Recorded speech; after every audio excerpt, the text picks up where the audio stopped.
Assalamualaikum warahmatullahi wabarakatuh. Perkenalkan, nama saya Yuliana dengan NIM 210901601010 dari program studi akuntansi terapan kelas A Fakultas Ekonomi dan Bisnis Universitas Negeri Makassar. Di sini saya akan membahas tentang pengujian hipotesis komprehensif sampel besar.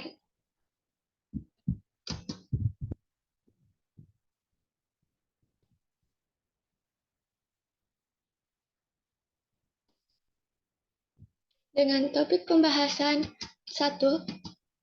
Pengujian hipotesis tentang main populasi dan pengujian rata-rata dua populasi sampel besar. Sebelum itu, saya akan membahas tentang apa itu hipotesis. Hipotesis adalah jawaban atau dugaan sementara yang harus diuji kebenarannya dengan penelitian ilmiah. Sedangkan pengujian hipotesis merupakan salah satu cara dalam statistika untuk menguji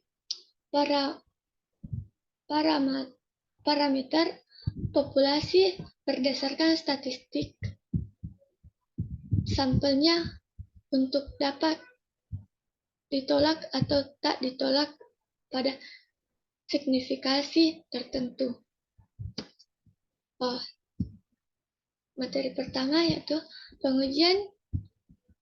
topik pertama, pengujian hipotesis tentang main populasi sampel besar. Salah satu jenis pengujian sampel besar adalah ingin mengetahui apakah nilai rata-rata yang dilaporkan oleh suatu lembaga cukup masuk akal untuk melakukan pengujian demikian. Suatu sampel acak diambil dari populasi. Diisyaratkan bahwa sampelnya cukup besar. Sampel berukuran 30 atau lebih umumnya dianggap sebagai sampel besar. Namun, perlu dicatat bahwa apabila peneliti mengetahui bahwa populasinya berdistribusi normal, berapapun ukuran sampel dapat digunakan. Selanjutnya, studi kasus. Anak-anak hiperaktif sering mengacaukan kelas karena sulit untuk tetap duduk pada periode waktu tertentu. Suatu studi yang sangat luas menunjukkan bahwa perilaku meninggalkan tempat duduk adalah 12,38 per 30 menit dengan defisiasi standar 3,52. Sebuah perlakuan berupa menguat tersembunyi ditetapkan kepada suatu kelompok yang beranggotakan 30 anak hiperaktif. Angka rata-rata perilaku meninggalkan tempat duduk adalah 11,59 per 30 menit. Periode observasi dengan menggunakan tarif signifikan 0,01. Dapatkah peneliti menyimpulkan bahwa penurunan dalam meninggalkan tempat duduk ini signifikan? Kita akan membahas dengan langkah-langkah pengujian hipotesis.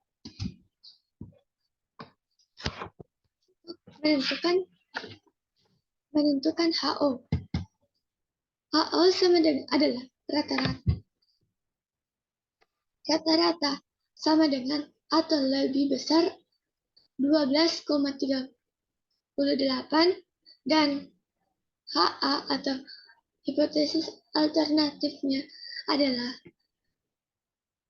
rata-rata kurang dari 12,38. Selanjutnya menentukan tarif signifikasinya. Tarif signifikasinya yakni 0,01. Selanjutnya, menentukan statistika uji. Z sama dengan rata-rata populasi dikurang rata-rata sampel dikurang rata-rata populasi per standar error rata-rata N jumlah ukuran sampel. Menentukan ukuran pengambilan sampel.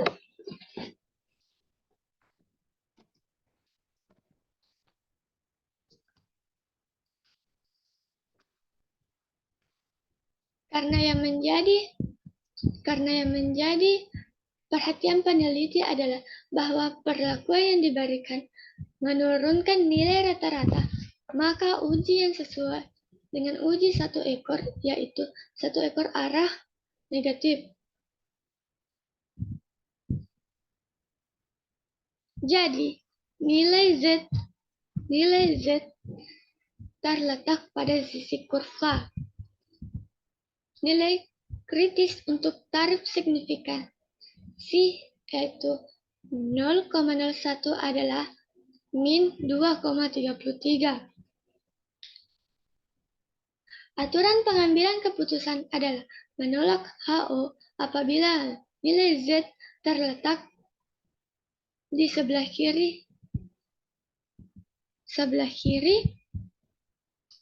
min 2,33. Jika sebaliknya, maka tak menolak HO. Langkah yang selanjutnya yaitu mengambil sampel.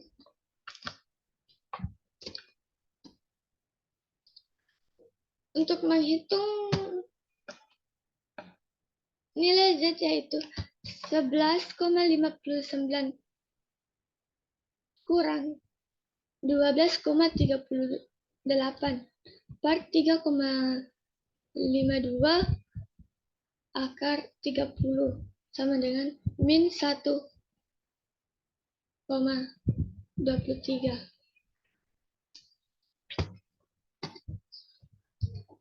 Kesimpulannya yaitu karena nilai Z min 1,23 tidak terletak pada daerah penolakan, maka peneliti gagal menolak HO pada tarif signifikasi 0,01.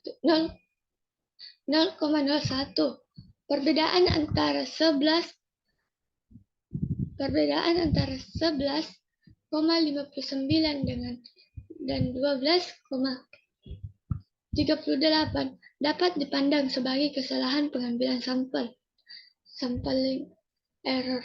Menurut sudut praktis, tidak dapat disimpulkan bahwa perlakuan yang diberikan dapat mengurangi perilaku meninggalkan tempat duduk dari anak-anak hiperaktif.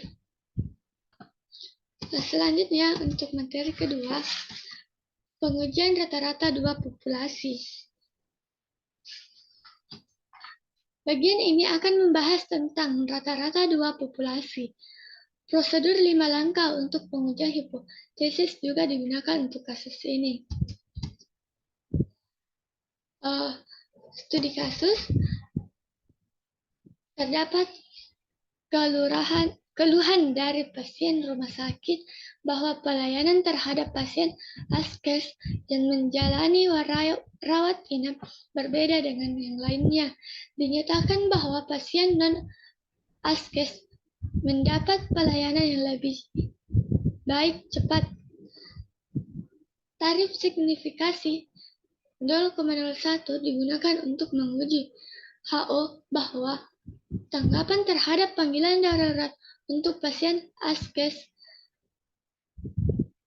dan untuk pasien lainnya non-askes adalah sama. HA adalah tanggapan untuk pasien askes lebih lambat dibandingkan pasien non-askes. Tabel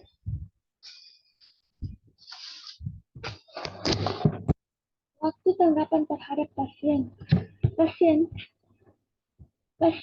Askes rata-rata sampel 5,5 menit. Diskresi standar sampel 0,4 menit. Jumlah sampel 50. Non-askes 5,3 menit. Diskresi standar sampel 0,3 menit. Jumlah sampel 100.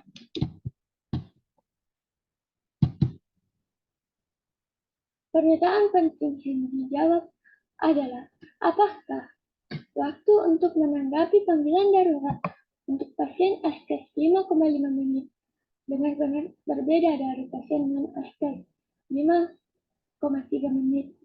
Sebagaimana persoalan yang melibatkan pengambilan sampel, terdapat kemungkinan yang jelas bahwa perbedaan antara 5,5 menit dan 5,3 menit hanya kebetulan. HO dan HA dinyatakan.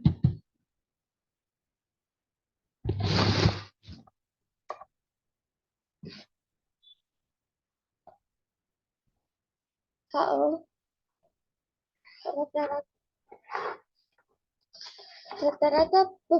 rata-rata populasi sama dengan lebih besar populasi.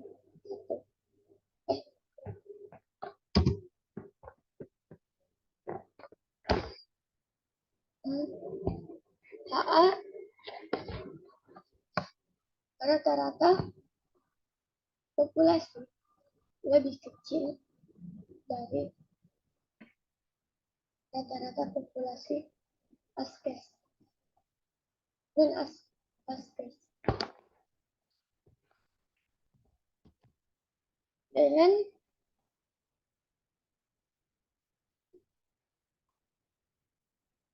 Dengan rata-rata populasi askes adalah rata-rata populasi peserta askes dan rata-rata 2 adalah rata-rata populasi untuk non-askes. Cara menyatakan HA di atas menunjukkan bahwa statistik ujian satu ekor. Statistik uji Z adalah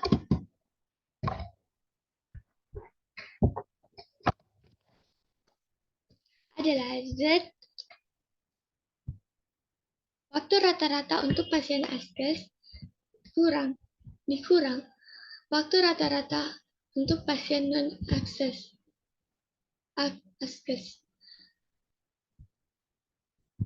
Per variasi untuk pasien askes, variasi untuk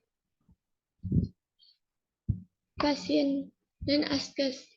N1 untuk ukuran sampel pasien untuk pasien askes dan N2 ukuran sampel pasien non-askes. Aturan pengambilan keputusan adalah tarif signifikasi 0,01 adalah tidak menolak HO jika nilai Z hitung sama dengan atau kurang dari 2,33. Sebaliknya, menolak HO dan tak menolak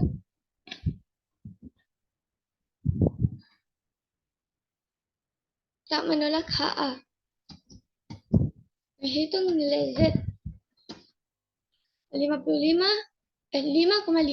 dikurang 5,3 per 0,4 pangkat 2 per 50 ditambah 0,3 pangkat 2 per 100 sama dengan 3,13. Nilai Z hitung 3,13 jatuh pada sebelah kanan 2,33. Jadi HO ditolak pada tarif signifikasi 0,01. Dengan demikian, terdapat perbedaan perlakuan antara tarif askes dan pasien non-askes. Artinya pasien askes dilayani antara lebih lambat dibandingkan dengan pasien lainnya, dan bahwa perbedaan sebesar 0,2 menit dari 5,5 kurang 5,3 disebabkan oleh kesalahan pengambilan sampel dalam diabaikan.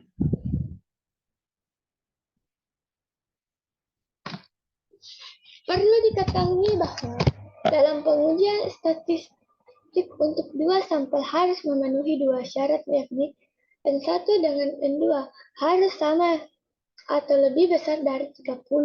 Namun syarat ini dapat diabaikan jika kedua populasi berdistribusi normal. Kedua sampel harus independen. Misalnya, jika seorang pasien askes bernama Andi dipilih dalam sampel askes, maka pemilihan dia sebagai sampel tidak memengaruhi pemilihan pasien lainnya, baik askes maupun pasien bukan askes. Mungkin cukup sekian dari saya. Wassalamualaikum warahmatullahi wabarakatuh.